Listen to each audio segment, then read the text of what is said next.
اب دوسری نکاح کرے. اب دیندار طبقہ بھی وہ بھی پرائیویٹ کام نکالیں گے کسی طرح، بظاہر دیندار ہے لیکن پرائیویٹ کام. دوسری شادی کرے تو بیوی گلا اس کا دبا دے. وہ ٹیلی فون پہ آتا نا کہ فلانا فلان چیز حاصل کرنے کے لیے فلانا بٹن دبا دے، فلان کے لیے 2 نمبر دبا دے، فلان کے لیے 3 نمبر دبا دے. تو میں ساتھیوں سے کہتا ہوں دوسری شادی کے لیے پہلی بیوی کا گلا دبا دے. سوال ہی نہیں ہے جی. اب دیندار طبقہ بھی ان کے ہاں بھی ملک میں ہو گیا ناجائز ہو گیا، تو بیٹیاں تو ہماری بیٹھی ہوئی ہے 7 کے تناسب سے پاکستان میں. واہ قرآن تیرے سمجھانے پہ قربان جاؤں. جہاں قرآن نے غزوہ احد کو بیان کیا، غزوہ بدر کو بیان کیا، درمیان میں فرمایا لا تاکلوا الربا اضعافا مضاعفۃ. تو مفسرین بھی یہ کہ اپنا سر پکڑ کر کے حیران بیٹھ جاتے کہ کیا ہو گیا، ادھر سے غزوہ بدر ہے ادھر سے غزوہ احد ہے، درمیان میں میرا رب کہتا ہے سود نہ کھاؤ. تو مفسر بھی کہتے ہیں سود خوار بڑا بے حیا ہوتا ہے.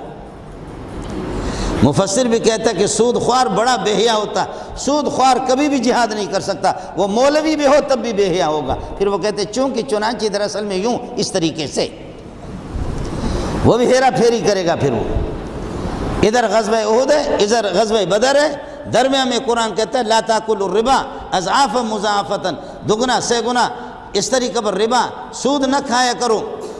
تو مفسر کہتا ہے کہ جہاد کے دوران ربا والی آیتیں لا کر کے اللہ بتا رہا ہے کہ یہ سود خور بہت بے حیا بے شرم ہوتا ہے، وہ بزدل ہوتا ہے. 1 زانی بزدل ہوتا ہے. 2 زانی کبھی اپنے ملک کی حفاظت نہیں کر سکے گا.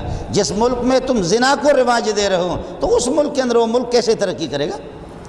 زانی کبھی اس میں غیرت نہیں ہوتی، زانی کبھی بہادر نہیں ہوتا، کبھی نہیں ہوتا. اب دوسری نکاح کرے. اب دیندار طبقہ بھی وہ بھی پرائیویٹ کام نکالیں گے کسی طرح، بظاہر دیندار ہے لیکن پرائیویٹ کام. دوسری شادی کرے تو بیوی گلا اس کا دبا دے. وہ ٹیلی فون پہ آتا نا کہ فلان چیز حاصل کرنے کے لیے فلانا بٹن دبا دے، فلان کے لیے 2 نمبر دبا دے، فلان کے لیے 3 نمبر دبا دے. تو میں ساتھیوں سے کہتا ہوں دوسری شادی کے لیے پہلی بیوی کا گلا دبا دے. سوال ہی نہیں ہے جی.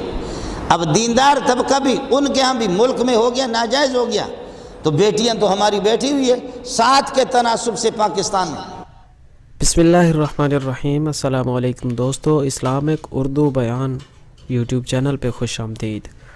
امید ہے کہ آپ کو یہ انفارمیٹو ویڈیو بہت پسند آئی ہوگی اور آپ نے بہت کچھ اس ویڈیو سے سیکھا ہوگا. مولانا محمد منظور احمد مینگل حافظہ اللہ انہوں نے اپنے اس خوبصورت بیان میں 2 چیزوں کا تذکرہ کیا ہے. ایک تو اگر آپ نے دوسری شادی کرنی ہے اس سے متعلقہ کچھ طنز و مزاح میں انہوں نے گفتگو فرمائی، اور دوسری جو انہوں نے بات کی ہے وہ ہے سود سے متعلق.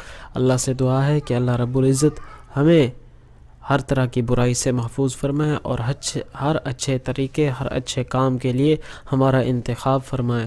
دوستو، آپ اپنی دعاؤں میں حضرت اقدس مولانا منظور احمد مینگل صاحب کو اور دیگر جو کار خیر میں اپنا حصہ ملاتے رہتے ہیں ان کے لیے دعاؤں کا اہتمام کیجیے گا.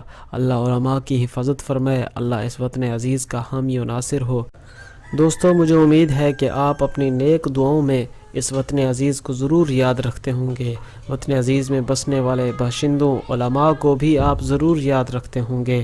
اللہ سے دعا ہے کہ اللہ ہم سب کا حامی و ناصر ہو. دوستو، اگر آپ اس چینل پہ نئے آئے ہیں تو یقیناً آپ کو انفارمیٹو ویڈیوز جہاں پہ ملا کریں گی، اور آپ اس چینل کو سبسکرائب کیے بغیر مت جائیے اور اس ویڈیو کو لائک کیجیے. اور اگر آپ اپنی کوئی رائے دینا چاہیں تو کمنٹس میں بہت ہی خوبصورت انداز میں آپ ضرور اپنی رائے کا اظہار فرمائیے اور انشاءاللہ اس پہ عمل کیا جائے گا.